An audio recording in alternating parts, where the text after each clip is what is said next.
Seuraavaksi liitetään projektiin PLC. Siihen on useampi eri tapa, mutta alkuun käytetään tätä projektipuusta löytyvää Add New Device-toimintoa. Tuplaklikataan auki ja valitaan Controllers ja sieltä S7200.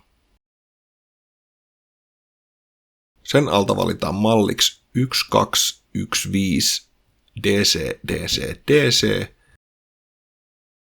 ja sieltä vaihtoehdoista toi alempi laite. Tässä oikealla nähdään tämän laitteen tärkeimpiä ominaisuuksia. Vahvistetaan valinta klikkaamalla OK. Nyt laite on valittu ja seuraavaksi päästään määrittelemään asetuksia.